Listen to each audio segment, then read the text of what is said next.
বিসমিল্লাহির রহমানির রহিম।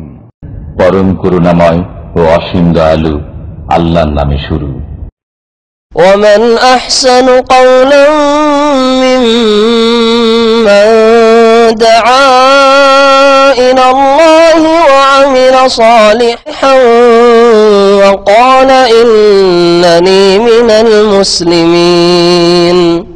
দিন চলে যাব আমরা সবাই, থাকবো না আমরা কেহ, শুধু মাটির নিচে পড়ে রবে দেহ, শুধু মাটির নিচে পড়ে রবে দেহ।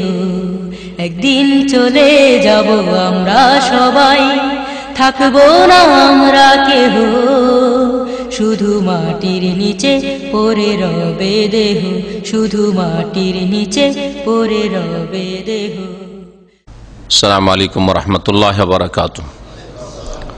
বিসমিল্লাহির রহমানির রহিম। আলহামদুলিল্লাহি রাব্বিল আলামিন ওয়াস সালাতু ওয়াস সালামু আলা সাইয়্যিদিল মুরসালিন নবিয়িনা মুহাম্মদ ওয়া আলা আলিহি ওয়া সাহবিহি আজমাইন। আম্মা বাদ, ফাকাদ ক্বালা আল মুআল্লিফ রাহিমাহুল্লাহু তাআলা ওয়া আন ইবনে উমর রাদিয়াল্লাহু আনহুমা ক্বাল গাযাওতু মা রাসূলিল্লাহি সাল্লাল্লাহু আলাইহি ওয়াসাল্লাম কিবালা নাজদিন فوازينا العدو فصاففناهم فقام رسول الله صلى الله عليه وسلم فصلى بنا فقامت طائفة معه وأقبلت طائفة على العدو وركع بمن معه ركعة وسجد سجدتين ثم انصرفوا مكان الطائفة التي لم تصلي فجاءوا فركع بهم ركعة وسجد سجدتين ثم سلم فقام كل واحد منهم فركع لنفسه ركعة ওয়াসাজাদা সাজদাতাইন মুত্তাফাকুন আলাইহি ওয়াল লাফযু লিল বুখারী। আল্লাহ পাক রব্বুল আলামিনের যাবতীয় প্রশংসা যে আল্লাহ পাক রব্বুল আলামিন 5 ওয়াক্ত সালাত ফরজ করেছেন যে কোনো অবস্থায় প্রত্যেক মুসলিমের ওপর।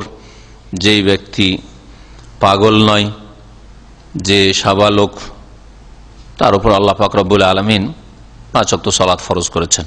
সুখে হোক, দুঃখে হোক, শোকে হোক, ভয়ের অবস্থায় হোক আর নিরাপদ অবস্থায় হোক।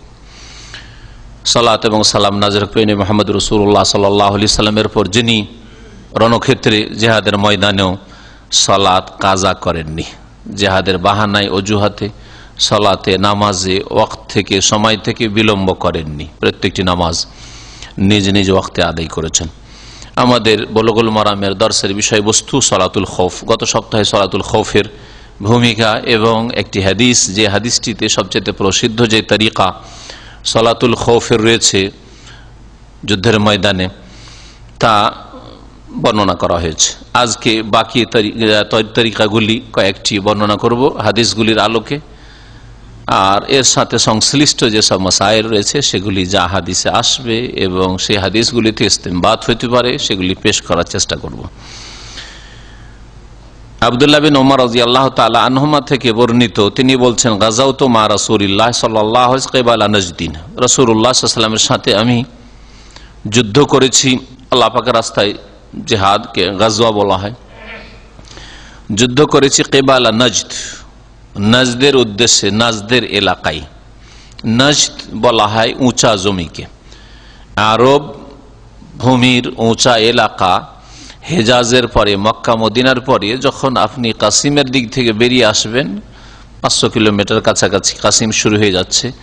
এই এলাকা থেকে শুরু করে রিয়াজ, বর্তমান রিয়াজের এলাকা আর রিয়াজের আশেপাশের এলাকা, রিয়াজ, কাসিম থেকে রিয়াজ আসতে যতগুলি শহর রয়েছে, মাজমা হোক, জুলফি হোক আর সাকরা হোক, আরও যেসব শহরগুলি রয়েছে, এক কথায় ছোটোখাটো, এই সমস্ত এলাকা, এমনকি ইরাক পর্যন্ত, পূর্ব দিকে ইরাক পর্যন্ত, এসব এলাকা মক্কা মদিনার এলাকার তুলনায়, যাকে পুরাতন ভাষায় হেজাজ বলা, হেজাজের তুলনায় উঁচু এলাকা।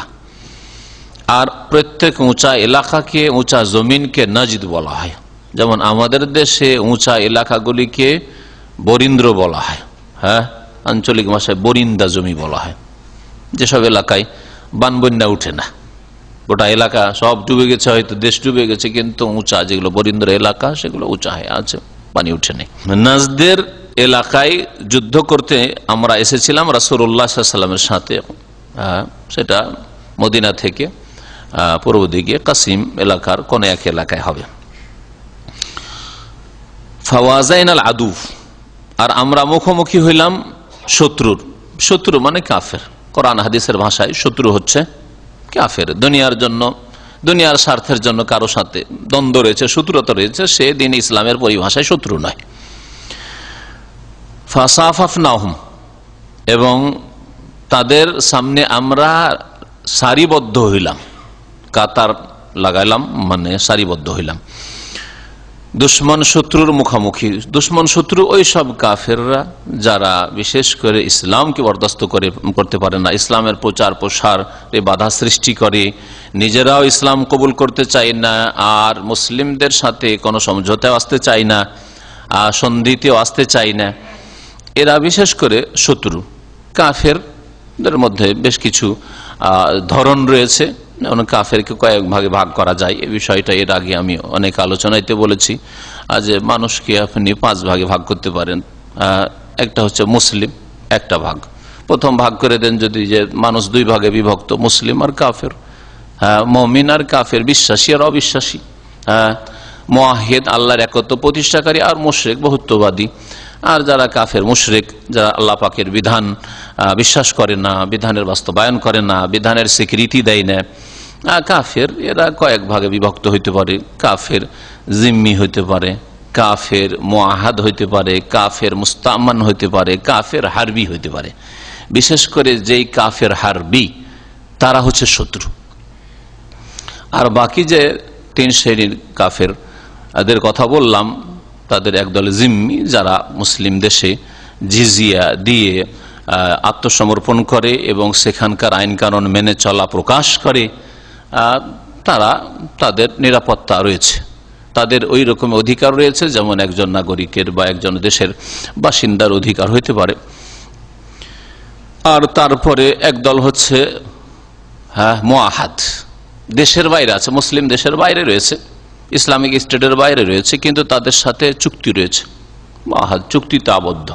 চুক্তি যে আমরা তোমাদের ক্ষতি করবো না, তোমরা আমাদের ক্ষতি করবে না, আমরা তোমাদের বিরুদ্ধে ষড়যন্ত্র করবো না, করবে না, আমরা করবো না, তোমরাও করবে না, এই রকমের চুক্তি। মুআহাদ, চুক্তিতে আবদ্ধ।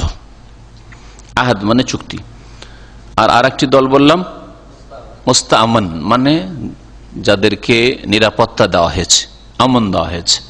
দেশে ভিসা দিয়ে, আজকালকার যেমন মুসলিম দেশে ভিসা দিয়ে দেওয়া হয়েছে, কাজের জন্য হোক আর ভিজিটের জন্য হোক, ট্যুরের জন্য হোক, ভিসা দেওয়া হয়েছে, তাদেরকে নিরাপত্তা দেওয়া হয়েছে। কেউ যদি আশ্রয় গ্রহণ করে নিরাপত্তা চায়, তাহলে আল্লাহ পাক নিরাপত্তা দিতে বলেছেন। ওয়াইন আহাদুম মিনাল মুশরিকিন ইস্তাজারাক ফাআজিরহু হাত্তা ইয়াসমা কালামাল্লাহ সুম্মা আবলিগহু মা'মানহু।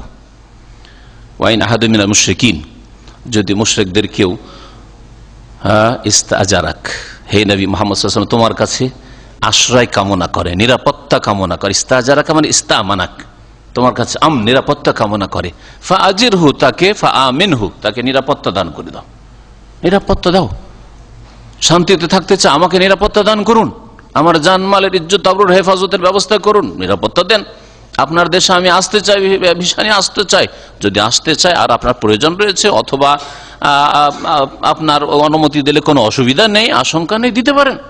হাজির হাত্তা ইয়াসমা কালাম আল্লাহ, তাতে হবে কি কাছাকাছি আসবে, আল্লাহ পাকের বাণী শোনার সুযোগ পাবে, কোরআনের কথা, দ্বীন ইসলামের কথা শোনার সুযোগ পাবে। সুম্মা আবলিগহু মা'মানহু, তারপরে আবার ডেকে অতিথি বানিয়ে ভিসা দিয়ে আবার তাদের ক্ষয়ক্ষতি করিও না, মেরে দিও না। সুম্মা আবলিগহু মা'মানহু, তারপরে তাকে পৌঁছে দেবে তার নিরাপদ স্থানে। সুবহানাল্লাহ। কোরআনে কারীম কত সুন্দর বিধান দিয়েছে যে যার সাথে আপনার যে রকমের চুক্তি হয়ে গেছে তার উপর বহাল থাকবেন। হারবি, যারা যুদ্ধের ঘোষণা, হারব মানে যুদ্ধ, যারা যুদ্ধের ঘোষণা করে রেখেছে, যারা মুসলিমদের বিরুদ্ধে ষড়যন্ত্রে লিপ্ত রয়েছে, ইসলামের দাওয়াত মোটেই বরদাস্ত করতে পারে না, স্বাধীনভাবে কেউ ইসলাম আল্লাহর দ্বীন কবুল করতে চায়, তাতে বাধা সৃষ্টি করে না, দেব না। এরা বিশেষ করে শত্রু হচ্ছে হারবি, যদিও সাধারণ অর্থে সকলে শত্রু, যে কোনো আল্লাহ বিরোধী, আল্লাহর দ্বীন বিরোধী হচ্ছে শত্রু। কোরআনে কারীমের ভাষায় ইয়া আইয়ুহাল্লাযীনা আমানু লা তাত্তাখিযু আদুওয়ি ওয়া আদুওয়াকুম আওলিয়া, হে মুমিনরা, তোমরা আমার শত্রুকে আর তোমাদের শত্রুকে কখনো বন্ধুরূপে গ্রহণ করিও না। ফাসাফাফনাহুম, কিন্তু এই শত্রুরা ছিল যারা হারবি ছিল, যাদের সাথে যুদ্ধ বেঁধেছিল। ফাকামা রাসূলুল্লাহ সাল্লাল্লাহু আলাইহি ওয়াসাল্লাম দাঁড়ালেন, ফাসাল্লা বিনা, আমাদেরকে নামাজ পড়িয়ে দিলেন, নামাজ পড়ালেন। ফাকামাত তায়েফাতুম মাহু, এখন যুদ্ধ চলছে, যুদ্ধের জন্য চলছে মানে যুদ্ধের জন্য প্রস্তুত হয়ে রয়েছে কাফেররা, যে কোনো সময় আক্রমণ করে দিতে পারে। এই পরিস্থিতিতে সালাতের সময় হয়ে গেছে। একদল নবী সাল্লাল্লাহু আলাইহি ওয়াসাল্লামের সাথে দাঁড়ালো সাহাবায়ে কেরামদের, ওয়া আকবালাত তায়েফাতুন আলাল আদু, আর আরেক দল শত্রুদের সামনে এসে গেল। তার মানে শত্রু কিবলার দিকে ছিল না, কিবলার দিকে থাকলে দুটোই লাইন করে কিবলার দিকে মুখ করে থাকতে পারতো, রুকু পর্যন্ত কোনো অসুবিধা নেই। আর তারপরে সেজদায় যাওয়ার সময় এক কাতারের লোক, এক লাইনের লোক সেজদা করবে, আর এক লাইনের লোক পাহারা দেবে, উঠিয়ে সামি আল্লাহু লিমান হামিদা রাব্বানা ওয়া লাকাল হামদু বলে। কিন্তু এখানে যেহেতু শত্রু হয় ডান দিকে আছে, বাম দিকে আছে, অথবা পিছন দিকে আছে, কিবলার উল্টো দিকে আছে, সেই জন্য একদল মুজাহিদিনকে শত্রুদের সামনে পাহারা দেওয়ার প্রয়োজন রয়েছে, না হলে সেজদার অবস্থায় অতর্কিত হামলা করে দিতে পারে। বলছেন যে একদল তো নবী সাল্লাল্লাহু আলাইহি ওয়াসাল্লামের সাথে জামাতে শরীক হলো, আর আরেক দল শত্রুদের সামনে এসে গেল, আকবালা মানে এসে যাওয়া। ওরা কাবে মান মাহু রাকাতান ওয়া সাজাদা সাজদাতাইন, যারা নবী করিম সাল্লাল্লাহু আলাইহি ওয়াসাল্লামের সাথে সালাতে দাঁড়িয়েছিলেন তাদের সাথে একটা রুকু করলেন আর দুইটা সেজদা করলেন, তার মানে এক রাকাত নামাজ পড়লেন, এক রাকাত নামাজ। এখানেও রাকাতান মানে রুকুয়ান, এক রুকু দুই সিজদা মানে এক রাকাত পড়লেন।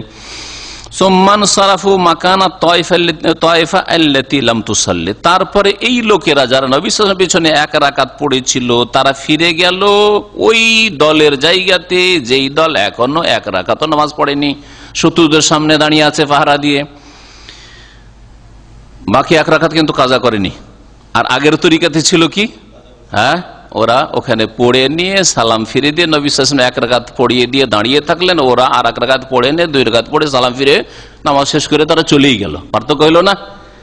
আগের তরিকাটি সবচেয়ে ভালো, যেটা ইমাম আহমদ বিন হাম্বল পছন্দ করেছেন, ওইটাই সবচেয়ে প্রসিদ্ধ সালাতুল খাফের তরিকা।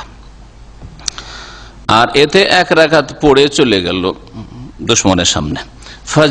তারপরে বলছেন যে তারপরে দ্বিতীয় যে দলটি ছিল যারা এখন এক রাকাত পড়েনি, সেই দলটি আসলো, আসার পরে তাদের সাথে রাসূলুল্লাহ সাল্লাল্লাহু আলাইহি ওয়াসাল্লাম একটি রুকু করলেন, দুই সিজদা করলেন, মানে আর এক রাকাত পড়ালেন। নবী করিম সাল্লাল্লাহু আলাইহি ওয়াসাল্লাম কয় রাকাত হলো? দুই রাকাত, আর এদের এক এক রাকাত হলো। সুম্মা সাল্লামা, তারপরে রাসূলুল্লাহ সাল্লাল্লাহু আলাইহি ওয়াসাল্লাম সালাম ফিরে দিলেন, রাসূলুল্লাহ সাল্লাল্লাহু আলাইহি ওয়াসাল্লাম সালাম ফিরে দিলেন। ফাকামা কুল্লু ওয়াহিদিন মিনহুম ফারাকা লিনাফসি রাকাতান, তারপরে এদের প্রত্যেককে একা একা দাঁড়িয়ে গেল নবী সাল্লাল্লাহু আলাইহি ওয়াসাল্লাম সালাম ফেরার পরে, কারণ দ্বিতীয় দল এসেছে তাদের এক রাকাত হয়েছে, তাই না? আর আগের দল তো এক রাকাত পড়ে চলে গেছে। ফারাকা লিনাফসি রাকাতান, আর এক রাকাত করে, মানে এক রুকু করলো, সাজদা সাজদা, তাই না, দুই সিজদা করলো, মানে আর এক রাকাত করে পড়ে দিল। নিজে নিজে সবাই নিজে নিজে যেন এক রাকাত করে কি করলো, ওরা সম্পন্ন করলো। এইভাবে পড়লো। মুত্তাফাকুন আলাইহি, বুখারী মুসলিমের হাদিস, ওয়াল্লাফযুল বুখারী, সহিহ বুখারী হাদিস। এই তরিকা সম্পর্কে ভাষ্যকার বলছেন যে এটি হচ্ছে দ্বিতীয় পদ্ধতি নামাজ পড়ার। আসিফাতুস সানিয়া মিন সালাতুল খাউফ, সালাতুল খাউফের দ্বিতীয় পদ্ধতি আহাদুল আওজু আসিত্তাল মাশহুরা, প্রসিদ্ধ 6টি অথবা 7টি। আর গত সপ্তাহে বলেছিলাম যে সুনানে আবু দাউদে সবচেয়ে বেশি সুন্দর করে তরিকাগুলি একত্রিত হয়েছে, ওই হাদিসগুলি সংকলিত হয়েছে। তো এটা হচ্ছে দ্বিতীয় তরিকা। ওয়া হাদিসু হাযা ফিস সাহিহাইন, আর এই হাদিস সাহিহাইন বুখারী মুসলিমে রয়েছে, শব্দগুলি যদিও বাক্যগুলি বুখারীর। আর বর্ণনাকারী নিজেই স্বয়ং জিহাদের ময়দানে ছিলেন আব্দুল্লাহ বিন উমর রাদিয়াল্লাহু তাআলা আনহুমা। এই হাদিসের খোলাসা সারমর্ম সম্পর্কে বলছেন যে এর তরিকা হচ্ছে সিফাতু হাযিহিস সালাহ, এই সালাতের তরিকা হচ্ছে আইয়াজা আলাল ইমামুন নাসা তায়েফাতাইন, ইমাম তার সাথী সঙ্গীদেরকে, মুজাহিদিনদেরকে দুই ভাগে বিভক্ত করে দেবে। তায়েফাতুন তাহরুসু তিজাহাল আদু, এক দল দুশমনের সামনে পাহারা দেবে। ও তায়েফাতুন তুসাল্লি মাহু, আরেক দল নবী সাল্লাল্লাহু আলাইহি ওয়াসাল্লামের সাথে নামাজ পড়েছে, তার মানে আমিরের সাথে নামাজ পড়বে। ফায়ুসাল্লি বিতায়েফাতিল উলা রাকাতান ওয়া সাজদাতাইন, প্রথম দলকে একটি রুকু দুই সিজদা মানে এক রাকাত পড়িয়ে দিবে। সুম্মা তামজি, তারপরে চলে যাবে ইলা জিহাতিল আদু, দুশমনের দিকে, লিল হারাসা, পাহারা দেওয়ার জন্য। বেদুন ইতমামে সালাতে, নামাজ কিন্তু পুরা করবে না, এক রাকাত পড়েই চলে গেছে। সুম্মা তাতি তাইফাতুস সানিয়া, দ্বিতীয় দল আসবে যারা এক রাকাত এখনো পড়েনি ইমামের সাথে। ফায়ুসাল্লি বিহিমুল ইমামু রাকাতান ওয়া সাজদাতাইন, এক রাকাত ইমাম তাদেরকে নামাজ পড়ায় তাশাহুদ পড়বে। ওয়া ইউসাল্লিমু ওয়াহদাহু লিতামামি সালাতি, যেহেতু ইমামের 2 রাকাত নামাজ সম্পূর্ণ হয়ে গেছে আর কসরের দূরত্বেও আছে। সাধারণত কসরের দূরত্বে জিহাদের ময়দান থাকে একমাত্র এই ওহদ আর খন্দকের যুদ্ধ ছাড়া, বাকি সবগুলি দূরের জিহাদ ছিল কসরের দূরত্বে।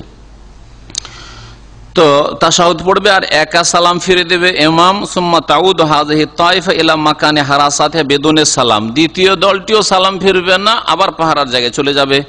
আগের দলটি যেহেতু এক রাকাত পড়ে, সুম্মা তাতি তাইফাতুল উলা ইলা মাকানি আউয়াল, ওই প্রথম দলটি যে এক রাকাত পড়ে চলে তার আবার ফিরে আসবে, আসার পরে ওয়া তুসাল্লি ফি মাকানি তাকিল মাশি, আর তারা এখন নামাজ পড়া শুরু করবে এক রাকাত করে। এক রাকাত পড়েছিল, এক রাকাত যে বাকি আছে ওরা পড়বে। ফাতুতিম্মু সালাতা ওয়াহদাহা, সব একই নামাজ পড়বে। যেমন নামাজ মসবুক কাজা করে, মসবুক আমরা ওটা কাজা বলি, কাজা আসলে শরীয়তের ভাষা অন্য জিনিস। কাজা কোনটাকে বলে? কাজা হচ্ছে নামাজের ওয়াক্ত যদি পার হয়ে যায় ওইটা হচ্ছে শরীয়তের ভাষায় কাদা। আর নামাজের টাইম আছে, আর টাইমে যদি কেউ বিলম্ব করে পড়ে, মসবুক 2 রাকাতে আমার সাথে পেলো, বাকির 2 রাকাত পেলো না, আমাদের দেশীয় ভাষা ওটা কি বলছি? 2 রাকাত আমি বাকি কাজা করলাম, এটাকে আসলে কাজা, এটা দেশি ভাষায় কাজা, আরবি ভাষায় এটা কাজা, এটাকে আদা বলা হয়। আদাই করলেন আপনি, যদি আপনি মসবুক মানে ইমামের সাথ ধরতে পারেননি, ইমাম থেকে পিছিয়ে যাওয়া লোক, ফজিলত কম পেলেন, নেকি কম পেলেন। আর যদি অবহেলা করে গাফিলতিতে আপনি এরকম মসবুক হন তো গুনাহগারও হলেন। দ্বিতীয় দলটি যে এক রাকাত পড়ে গিয়েছিল, সুম্মা তাতি তাইফাতুস সানিয়া, দ্বিতীয় দল আছে, ফাতুনিমু সালাতা ওয়াহদাহা, একা একা তারা, প্রথম দল 2 রাকাত পড়া হয়ে গেছে, এক রাকাত নবী সাল্লাল্লাহু আলাইহি ওয়াসাল্লামের সাথে বা ইমামের সাথে, যে ইমাম থাকবে তাদের সাথে, আর এক রাকাত একা একা পুরা করলো, আবার ওরা পাহারা দেওয়া শুরু করবে, এরা তখন বাকি এক রাকাত পড়বে। লিআন্নাহুম লাম ইয়াদখুলু মাআল ইমাম ফি আউয়ালিস সালাত, ইমামের সাথে শুরুতে তারা নামাজে লাগেনি, তো শেষ ইমামের দ্বিতীয় রাকাত ছিল আর ওদের প্রথম রাকাত ছিল, এক রাকাত পড়ে গেছে, বাকি আর এক রাকাত পড়ে তারা একা নামাজ পুরা করে সালাম ফিরবে।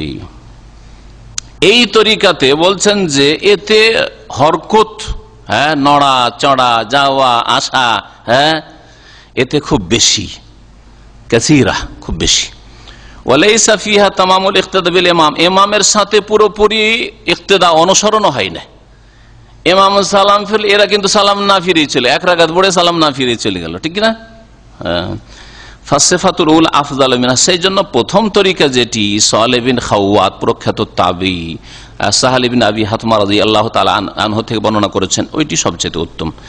প্রথমটি ইমাম আহমদ রহমতুল্লাহ আলাইহি পছন্দ করেছেন, আর এই যে আব্দুল্লাহ বিন উমর রাদিয়াল্লাহু তাআলা আনহুর সহিহ বুখারী মুসলিমের হাদিস রয়েছে, এটা হানাফি মাযহাবের উলামারা পছন্দ করেছেন। এই তরিকাটি যেটি এখন আমাদের সামনে, এটা হানাফি উলামারা পছন্দ করেছে। আমাদের কাছে সবগুলি জায়েজ, যতগুলি রাসূলুল্লাহ সাল্লাল্লাহু আলাইহি ওয়াসাল্লাম থেকে সহিহ সনদে প্রমাণিত, সবগুলি জায়েজ। জায়েজ তাদের কাছে, শুধু উত্তম আর অনুত্তম কোনটা বেশি উত্তম হবে, কোনটা বেশি পছন্দনীয়, এইটাই শুধু ইখতিলাফ রয়েছে এই বিষয়ে।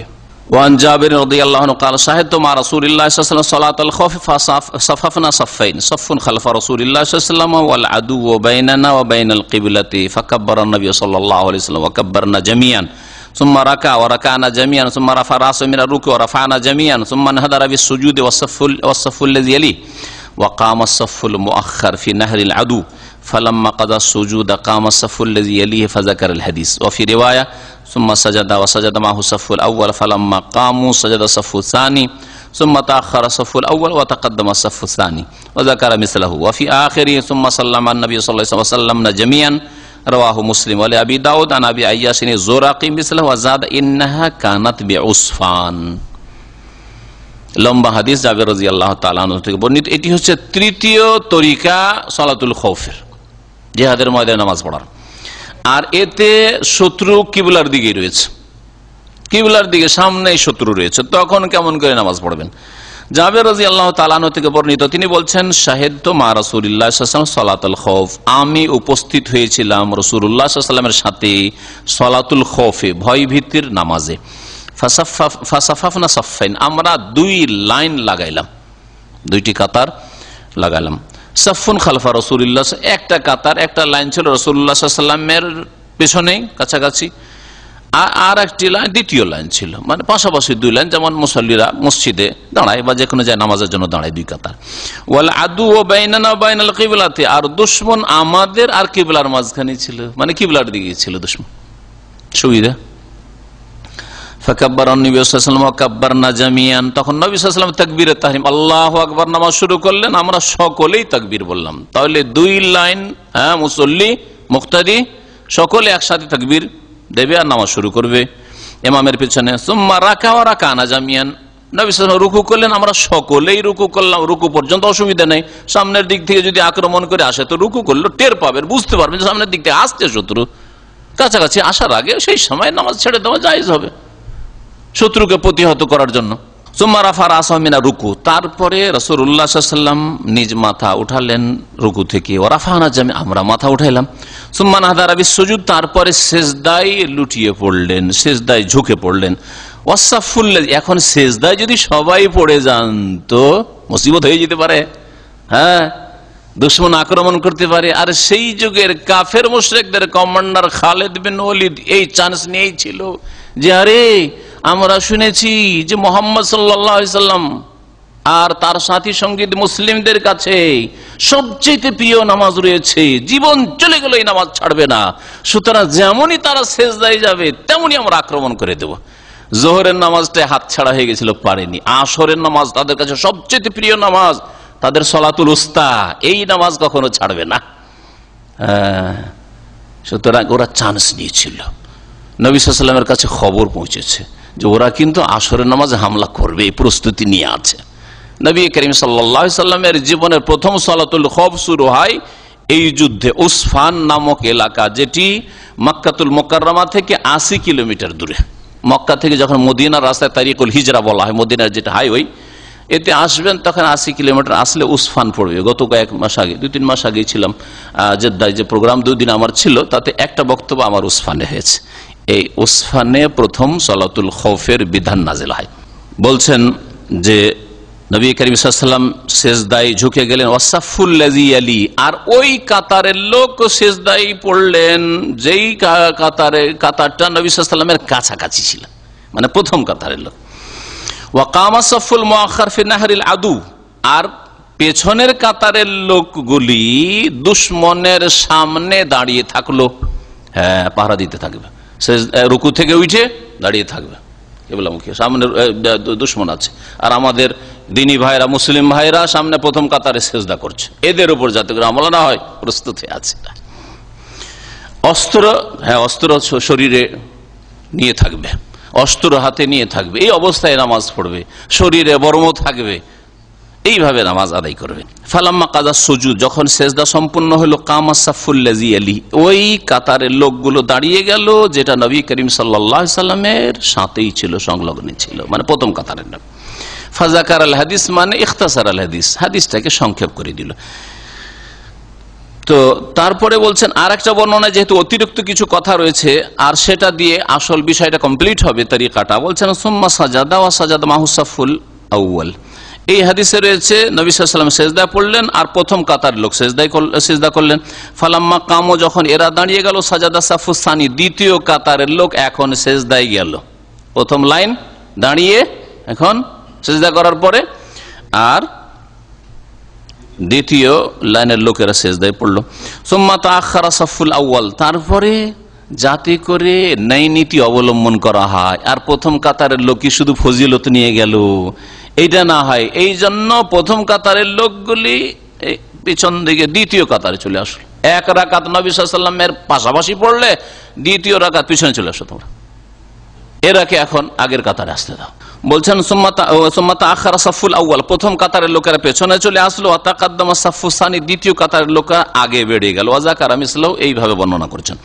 ওয়া ফি আখিরি, শেষখানে রয়েছে যখন দুই রাকাত পড়া হয়ে গেল, সুম্মা সাল্লামান নবী সাল্লাল্লাহু আলাইহি ওয়াসাল্লাম, নবী সাল্লাল্লাহু আলাইহি ওয়াসাল্লাম সালাম ফিরলেন। ওয়া সাল্লামনা জামিয়ান, আমরা সকলেই সালাম ফিরলাম। নবী সাল্লাল্লাহু আলাইহি ওয়াসাল্লামের 2 রাকাত হলো, সাহাবীদের কয় রাকাত হলো? 2 রাকাতই হলো, একসাথে নামাজ পড়ছে তো।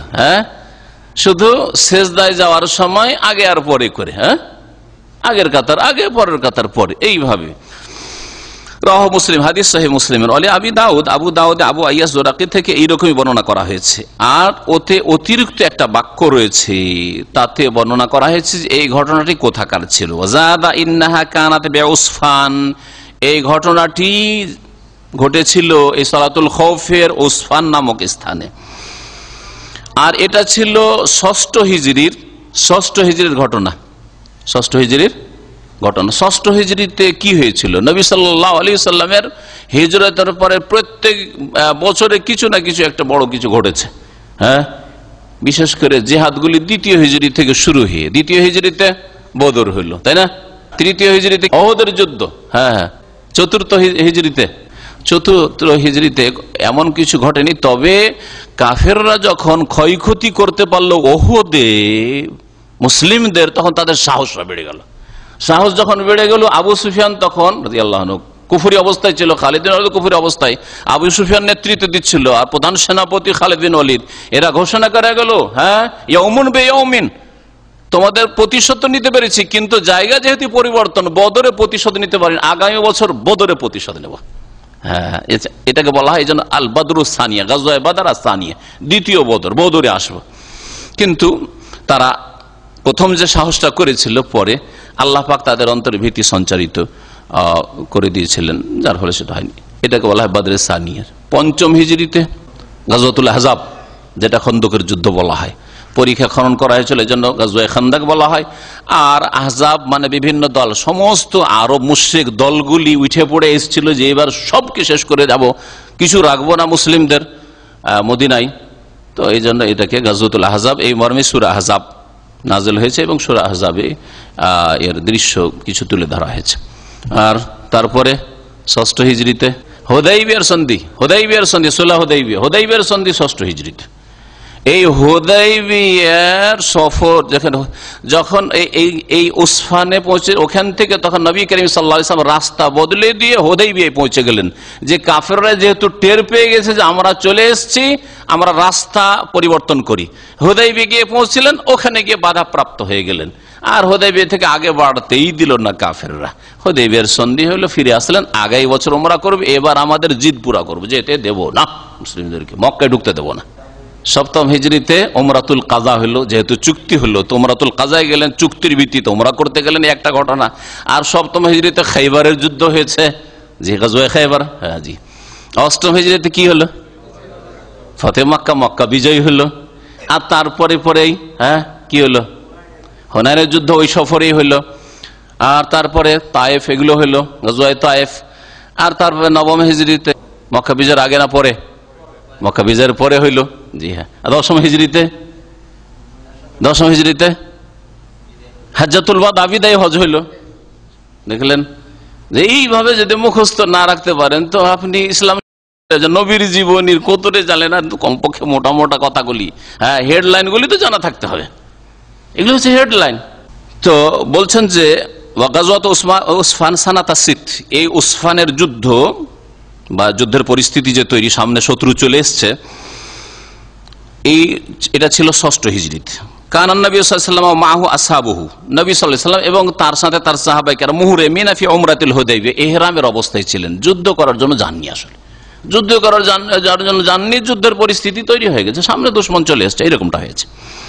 ফাওয়াজাদু খালিদ আল ওয়ালিদ আলা খাইলিল মুশরিকিনা বিউসফান ফি মিআতাই ফারিস, 200 জন অশ্বরোহী ঘোড়সওয়ার, তাদেরকে নিয়ে এই খালিদ বিন ওয়ালিদ মুশরিকদের নেতৃত্বে উসফানে এসে পৌঁছে গেছে। মুসলিমদেরকে ধরবো আর যুদ্ধ করবো, মারবো। নবী সাল্লাল্লাহু আলাইহি ওয়াসাল্লাম সাহাবায়ে কেরামরা যুদ্ধের জন্য প্রস্তুতি নিয়ে যাননি। ফাফাতাহুমুল হুজুম আলান নবী সাল্লাল্লাহু আলাইহি ওয়াসাল্লাম ওয়া আসফি সালাতি যুহর, আর ওদের উদ্দেশ্য ছিল জোহরের নামাজের সময় হামলা করে দেবে, কিন্তু জোহরের নামাজে ওরা হামলা করার সুযোগ পায়নি, নামাজ হয়ে গেছে। ফাস্তাআদ্দুল হুজুম আলাইহিম ইযা দাখালু ফি সালাতিল আসর, হ্যাঁ, আসরের নামাজ খুব প্রিয়, আসরের নামাজে ঢুকলেই আমরা হামলা করব। ফাআনজালাল্লাহু সালাতাল খৌফ, তখন আল্লাহ পাক সালাতুল খৌফের আয়াত নাজিল করে দিলেন, গত সপ্তাহে যে আয়াতের কথা উল্লেখ করেছি। ফাফাতাতিল ফুরসাতু খালিদান, খালিদ আর চান্স পেল না। ওয়ালিল্লাহিল হামদ, আলহামদুলিল্লাহ। ফাহাযিহি হিয়া আউয়ালু সালাতুল খৌফ, এটি হচ্ছে ইসলামের ইতিহাসে প্রথম ভয় ভীতির নামাজ, সালাতুল খৌফ, জিহাদের ময়দানের নামাজ। সুম্মা ইন্নান নবী সাল্লাল্লাহু আলাইহি ওয়াসাল্লাম বাদদালা তারিক, তারপরে নবী সাল্লাল্লাহু আলাইহি ওয়াসাল্লাম রাস্তা বদলিয়ে দিলেন। ফাত্তাজাহা ইলাল হুদাইবিয়া, আর তারপরে হুদাইবিয়ার দিকে চলে গেছে। দুশমনরা যে দিক থেকে এসেছে আর সাধারণ যেটা কমন রাস্তা, ওই রাস্তা দিয়ে গেলে তো সবাই জেনে ফেলবে যে এসে গেছে, তখন এটা দিয়ে যাবেন না, আনকমন রাস্তা দিয়ে হুদাইবিয়ার দিকে চলে গেলেন, যেটা তখনকার মক্কা যাওয়ার রাস্তা ছিল না। ফাওয়াকাহ সুলহুল মাশহুর, আর হুদাইবিয়াতে গিয়ে বাধাপ্রাপ্ত হলেন। আর যে প্রসিদ্ধ ইসলামের ইতিহাসে বা সিরাতুন নবীতে যে প্রসিদ্ধ সন্ধি রয়েছে, সে সন্ধি হলো তখন। জি, হাদাল ওয়াজহুস সালিস, এটি হচ্ছে তৃতীয় তরিকা সালাতুল খৌফ, মিন সালাতুল খৌফ। আর এতে আশা করি বুঝতে পেরেছেন, তাই না? সেই জন্য বারবার আর না ফিরিয়ে বাকি তরিকাগুলি জানি। আর আজকে ইচ্ছা করছি যে ইনশাআল্লাহ তাআলা সালাতুল খৌফ সম্পর্কিত যে হাদিসগুলি আছে শেষ করে দেব। মাত্র কয়েকটি ছোট ছোট হাদিস রয়েছে। আর বলছেন লেখক, ওয়ালিন নাসাই মিন ওয়াজহিন আখার আন জাবির রাদিয়াল্লাহু আনহু আন্না নবী সাল্লাল্লাহু আলাইহি ওয়াসাল্লাম সাল্লা বি তাইফাতি মিন আসহাবিহি রাকাতাইন সুম্মা সাল্লামা সুম্মা সাল্লা বি আখারিনা রাকাতাইন সুম্মা সাল্লামা মিসলুহু লি আবি দাউদ আন আবি বকরাতা। বলছেন নাসাইতে রয়েছে মিন ওয়াজহিন আখার, অন্য আরেকটি সূত্রে সনদে জাবের রাদিয়াল্লাহু তাআলা আনহু থেকে বর্ণিত। বলছেন যে নবী করিম সাল্লাল্লাহু আলাইহি ওয়াসাল্লাম সাল্লা বি তাইফাতি মিন আসহাবিহি রাকাতাইন, তার একদল সাহাবায়ে কেরামদেরকে নিয়ে 2 রাকাত নামাজ পড়লেন সালাতুল খৌফে। 2 রাকাত নামাজ পড়ালেন, এক দলকে 2 রাকাত পড়িয়ে দিলেন। সুম্মা সাল্লামা, তারপরে সালাম ফিরিয়ে দিলেন, মানে 2 রাকাত পড়ে সালাম ফিরা হয়ে গেল, শেষ। এদের নামাজ শেষ, আর নবী সাল্লাল্লাহু আলাইহি ওয়াসাল্লামের নামাজ, কসরের নামাজ শেষ। সুম্মা সাল্লা বি আখারিনা রাকাতাইন, আর এক দলকে আর 2 রাকাত নামাজ পড়িয়ে দিলেন।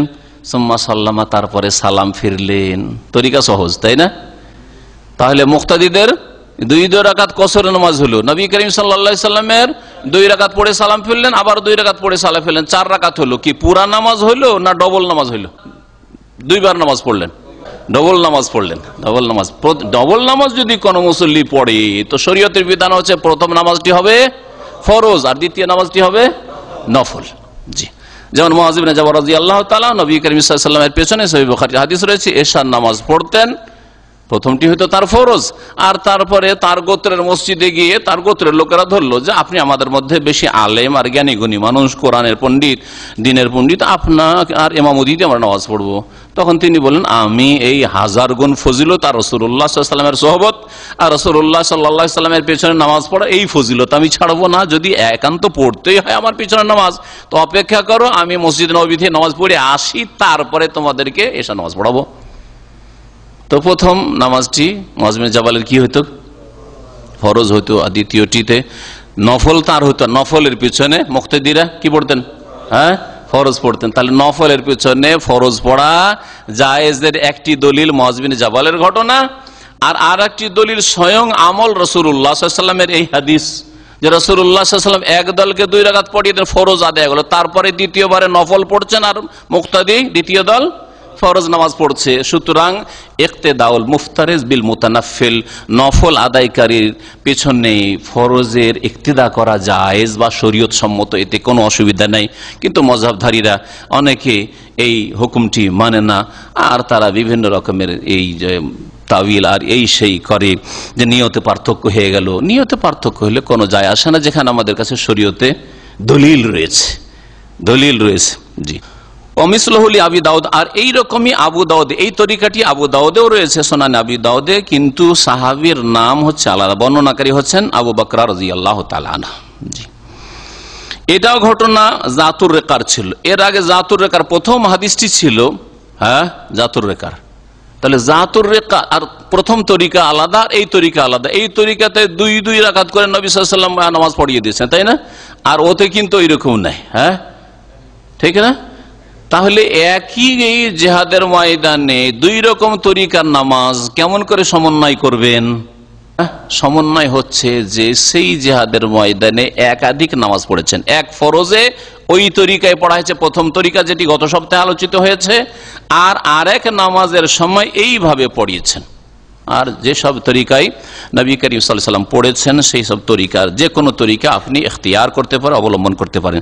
বলছেন ভাষ্যকার যে এই হাদিস সহিহ, কারণ হাদিস ফাল হাদিস ফি সাহিহাইন বিহাযাল লাফযে ওয়া জিয়াদাতুন মুফাসসারা, এই হাদিস শুধু আবু দাউদ নাসাঈতে না, সাহিহাইন সহিহ বুখারী মুসলিমে রয়েছে।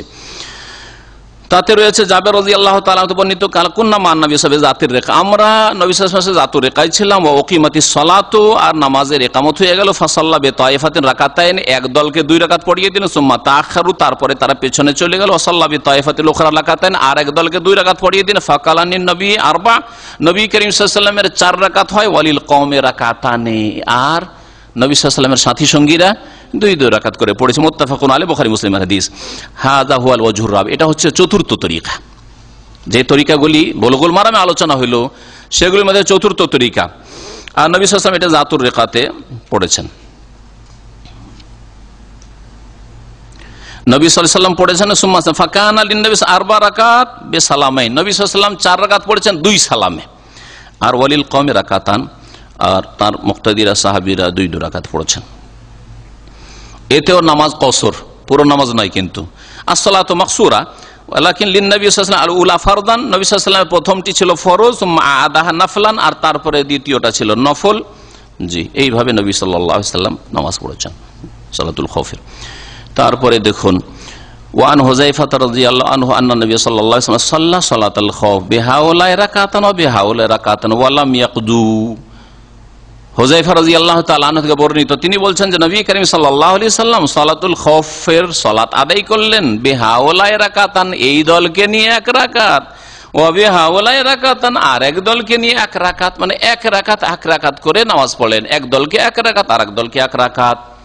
আগের তরিকাগুলিতে ছিল কি, আর বাকি আর 1 রাকাত করে তারা কি করেছেন, কাজা করেছেন। ওয়ালাম ইয়াকুদু, কিন্তু এইখানে কাজা করেননি, তারা পুরা করেননি, বাকি অংশটা পুরা করেননি। তার মানে কি হয়েছে, নবী সাল্লাল্লাহু আলাইহি ওয়াসাল্লামের 2 রাকাত হয়েছে, আর তাদের কি হয়েছে, 1 রাকাত হয়েছে। রাওয়াহু আহমদ, হাদিস মুসনাদ আহমদে রয়েছে, আবু দাউদে রয়েছে, নাসাইতে রয়েছে, ইমাম ইবনে হিব্বান সহিহ বলেছেন, আর ইবনে খুজাইমা তো রয়েছে আব্দুল্লাহ বিন আব্বাস রাদিয়াল্লাহু তাআলা আনহুমা থেকে বর্ণিত।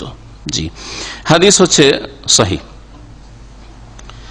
ফাহাযিহিল আহাদিস তাদুল্লু আলা আন্না মিন সালাতিল খাউফি আল ইখতিসারু আলা রাকাতিন লিকুল্লি তাইফা, এই হাদিস প্রমাণ করে যে সালাতুল খাউফে 1 রাকাতে ক্ষান্ত করা বৈধ, 1 রাকাতে ক্ষান্ত করা বৈধ। যেখানে হাদিস সহিহ, তাহলে এই হাদিস থেকে ইস্তেমবাত হয় যে মাসলা, সেটা হচ্ছে যে সালাতুল খাউফে যদি এরকম হয় তাহলে 1 রাকাতও যদি পড়ে নাই তাহলে ফরজ আদায় হয়ে যাবে। বিষয়টা ইখতিলাফ, একদল বলছেন না, সংখ্যা কমানো যাবে না। এর সমর্থনে আরেকটি হাদিস সামনে আসছে, কিন্তু হাদিসটি যায়ীফ। ওয়ান ইবনে উমর রাদিয়াল্লাহু আনহুমা ক্বালা রাসূলুল্লাহ সাল্লাল্লাহু আলাইহি ওয়াসাল্লাম সালাতুল খাউফি রাকাতুন আলা আইয়ি ওয়াজহিন কানা। আব্দুল্লাহ ইবনে উমর রাদিয়াল্লাহু আনহুমা থেকে বর্ণিত, তিনি বলছেন রাসূলুল্লাহ সাল্লাল্লাহু আলাইহি ওয়াসাল্লাম বলেছেন সালাতুল খাউফ, ভয় ভীতির সালাত হচ্ছে, নামাজ হচ্ছে 1 রাকাত, মানে 1 রাকাতই ফরজ। আলা আইয়ি ওয়াজহিন কানা, যে কোনো তরিকাতে হোক না কেন, যে কোনো নিয়ম পদ্ধতিতে 1 রাকাত যদি আদায় করে দেয় তাহলে ফরজ কাঁধ থেকে নেমে গেল। এই হচ্ছে হাদিসের অর্থ। রাহুল বাজ্জার, হাদিস মুসনাদে বাজ্জারে রয়েছে বিইসনাদিন যায়ীফিন। হাফেজ ইবনে হাজার রাহমাতুল্লাহি আলাইহি বলছেন বুলুগুল মারামে যে এর সনদ হচ্ছে দুর্বল। ভাষ্যকার শেখ আল বাসসাম বলছেন আল হাদিসু যায়ীফুন, এই হাদিস দুর্বল। কালা শাফি, ইমাম শাফি বলছেন লা ইয়াসবুত, হাদিস প্রমাণিত নয়। কামা কাল আল মুআল্লিফ, যেমন লেখক হাফেজ ইবনে হাজার বলেছেন। ওয়া তাবিয়াহু শাওকানি, ইমাম শাওকানি বলেছেন যে হাদিস প্রমাণিত নয়। ওয়াকাল হাইসামি, ইমাম হাইসামি বলছেন ফিহে ইবনুল বাইলামানি, এতে একজন ইবনুল বাইলামানি রয়েছে, ওয়া হুয়া যায়ীফুন, সেই বর্ণনাকারী দুর্বল, সুতরাং হাদিস হচ্ছে দুর্বল। এই হাদিসের প্রয়োজন নেই যদি আগের হাদিস সহিহ থাকে। সালাতুল খাউফ সম্পর্কে আর কিছু মাসাইল যা উলামা উল্লেখ করেছেন, এখানে উল্লেখ করে দিই কিছু সময়। হাদিস শেষের দিকে একটি মাত্র আর হাদিস বাকি রয়েছে। বলছেন সালাতুল খাউফ কোরআন এবং হাদিস দ্বারা প্রমাণিত, আর সাহাবাই কেরামদের ইজমা দ্বারা প্রমাণিত, মানে এর দলিল কোরআনে কারীমে রয়েছে আয়াত, আর রাসূলুল্লাহ সাল্লাল্লাহু আলাইহি ওয়াসাল্লামের হাদিস রয়েছে বেশ কিছু হাদিস, আর সাহাবাই কেরামদের এর উপর ইজমা ঐক্যমত রয়েছে। ওয়াজমাল মুসলিমুন আলা জাওয়াজিহা, সমস্ত মুসলিম ওলামাদের ঐক্যমত ইজমা রয়েছে যে সালাতুল খাউফ জায়েজ, ভয় ভীতির সময়। ফাহিয়া মাশরুআতুন ইলা আবাদিদ দাহর, আর এটা কোনো একটা সীমিত পিরিয়ডের জন্য নয়, কিয়ামত পর্যন্ত এই শরীয়তের বিধান অব্যাহত থাকবে। তাজুজু সালাতুল খাউফ আলা জামিল আওজুহিস সাবিতা, আর যত তরিকা নবী সাল্লাল্লাহু আলাইহি ওয়াসাল্লাম থেকে বর্ণিত সালাতুল খাউফ সম্পর্কে যে কোনো তরিকাতে নামাজ পড়া যেতে পারে। হাজা কওল আম্মাতিস সালাফ, এটা হচ্ছে সালাফে সালেহিনদের সাধারণ কথা, সকলে তারা এইভাবে বলেছেন। ওয়াল ইমাম আহমদ ইউজাউযু জামিআল ওয়ারিদ, ইমাম আহমদ বলছেন যে যতগুলি বর্ণিত রয়েছে তরিকা সবগুলি দিয়ে জায়েজ রয়েছে। অমিসলহু ফুকাহুল হাদিস, এইরকমই ফুকাহে মুহাদ্দিসিন, হাদিসের যারা পণ্ডিত এবং তারা ফুকাহা, তারাও এই মতই পোষণ করেছেন। ইমাম ইবনে কাইয়িম রাহমাতুল্লাহ আলাইহি বলছেন সাহাত সালাতুল খৌফ আনিন নবী সাল্লাল্লাহু আলাইহি ওয়াসাল্লাম ফি আরবাতে মাওয়াজি, নবী সাল্লাল্লাহু আলাইহি ওয়াসাল্লাম থেকে সহিহ সূত্রে প্রমাণিত যে নবী সাল্লাল্লাহু আলাইহি ওয়াসাল্লাম 4টি স্থানে সালাতুল খৌফ পড়েছেন। জাতুর রিকাই পড়েছেন, বাতনে নখলে পড়েছেন, আর পড়েছেন উসমানে, আর চতুর্থ জায়গা হচ্ছে জি কারদ, যেটাকে গাজওয়াতুল গাবা বলা হয়।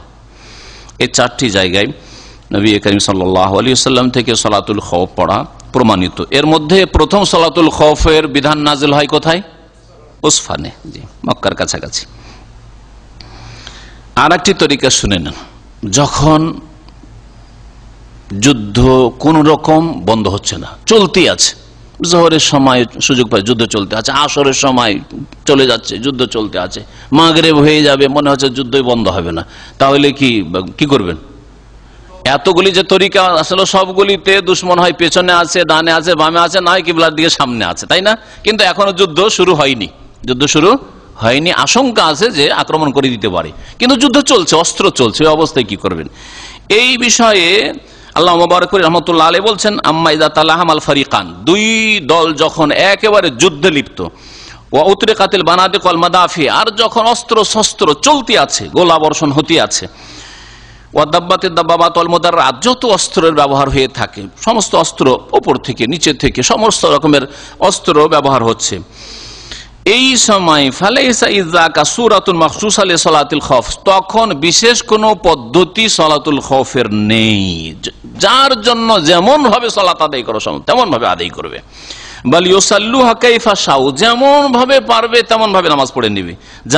জামাত করতে পারে জামাত করবে, ওহদানান, আর যদি জামাত করতে না পারে, যুদ্ধ চলছে, অস্ত্র চলছে, আর তার সাথে সাথে নামাজও আদায় করছে, যদি মাথা ইশারা করতে পারে ইশারা করবে, আর না হলে চোখের ইশারায় নামাজ পড়বে। কিয়ামান, দাঁড়িয়ে হয়, দাঁড়াইতে পারে না যে স্থির হয়ে দাঁড়াবে, চলতে আছে, সামনে বাড়ছে, পিছনে হটছে, সামনে চলছে, এই রকম মুসাতান, চলমান অবস্থায় সালাত আদায়, আও রুকবানান, অথবা সওয়ার হয়ে আছে কোনো কিছুর উপর।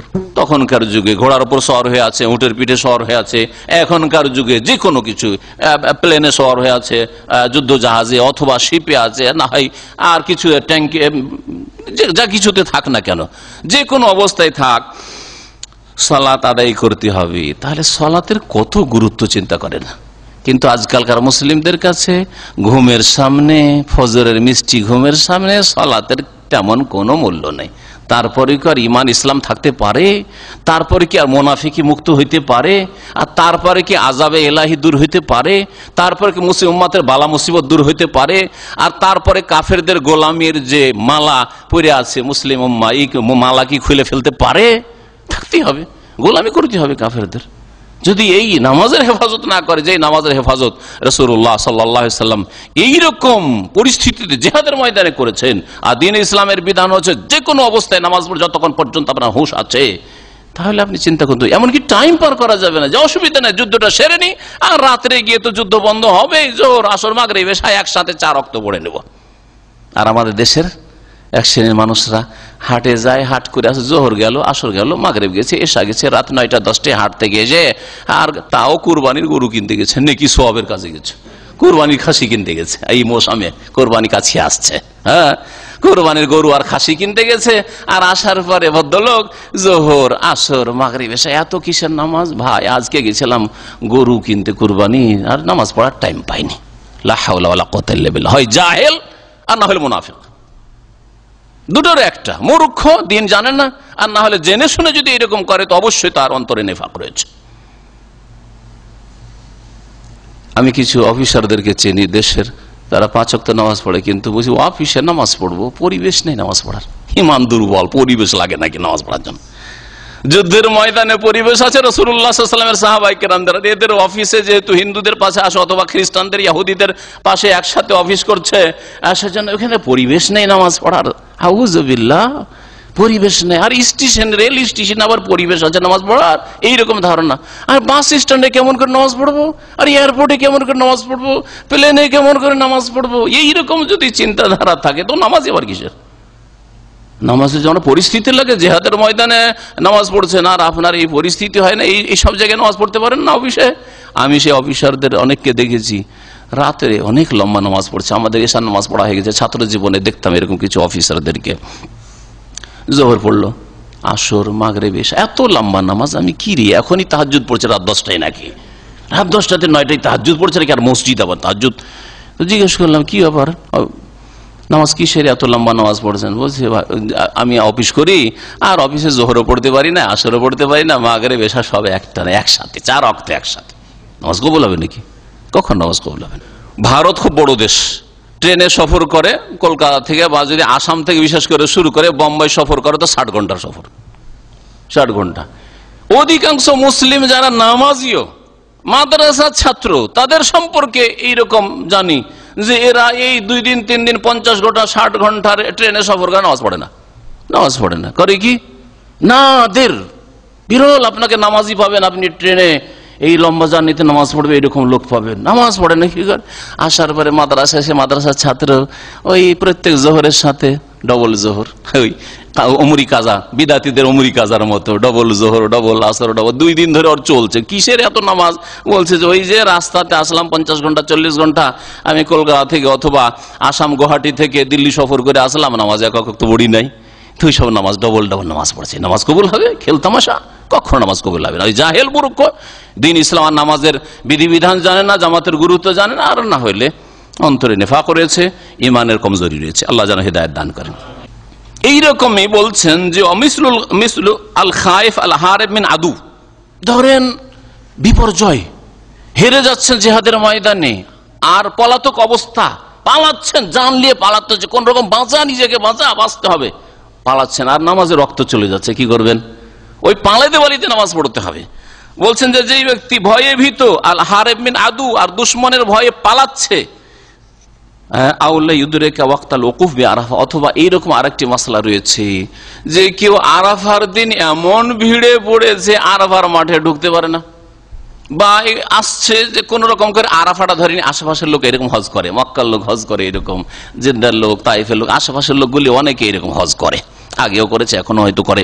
এখন তো বাস টাসের হয়তো বা গাড়িতে আসছে, এরকম গাড়ি জামে পড়েছে, কিন্তু আগের যুগে তো আর জামের ব্যাপার সবার না, হেঁটে আসছে।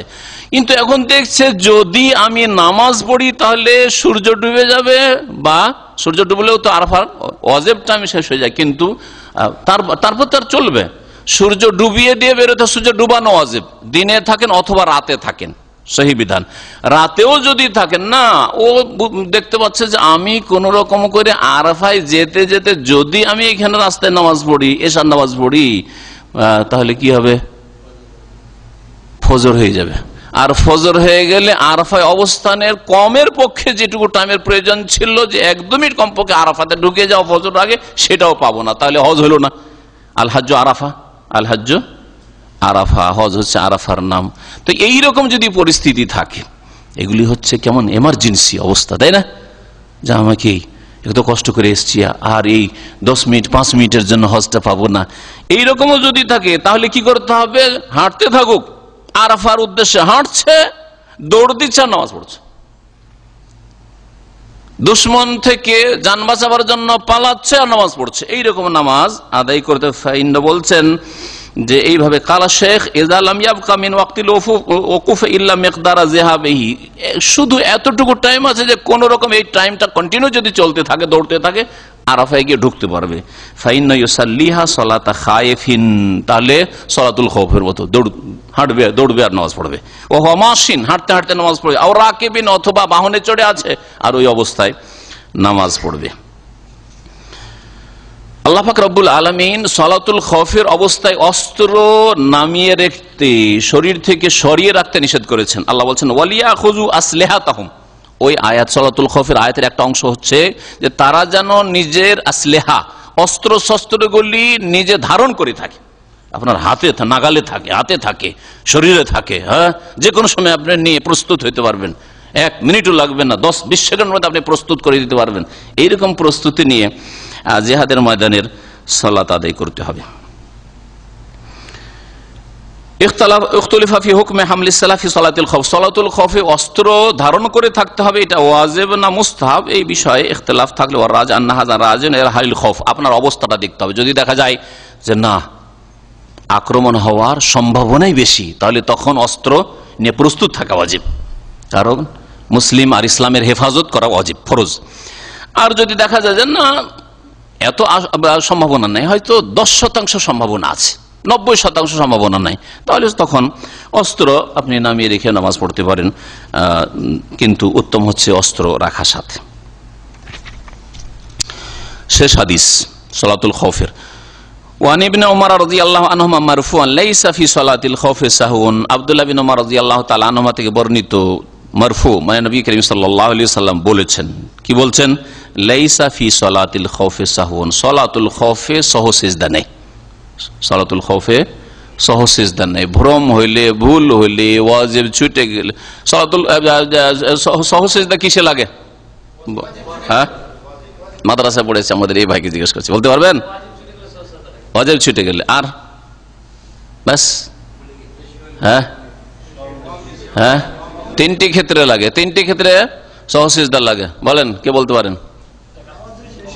বেশি হলে, কম হলে, মানে ওয়াজিব কম হয়ে গেল, ওয়াজিব ছুটে গেল, এইটা হচ্ছে ওয়াজিব ছুটে। আর সন্দেহ হইলে, শাক, এজা শাক্কা আহাদুকুম ফি সালাতিহি, যদি সন্দেহ হয় 3 পড়লাম না 4 পড়লাম, এইরকম যদি সন্দেহ হয়, তাশাহুদটা পড়লাম কি পড়লাম না সন্দেহ হচ্ছে।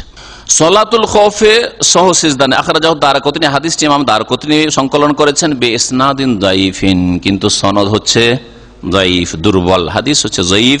ইমাম দারকুতনির সাথে সাথে ইবনে হিব্বানও যায়িফ বলেছেন। এই হাদিস যখন যায়িফ, সুতরাং এখান থেকে মাসলা ইস্তেমবাতের কোনো প্রয়োজন নেই। তাহলে এটা দলিল হইতে পারে না যে সালাতুল খৌফে সহ সিজদা নেই, না সহ সিজদা নেই আমরা ধরবো না, কারণ হাদিস যায়িফ।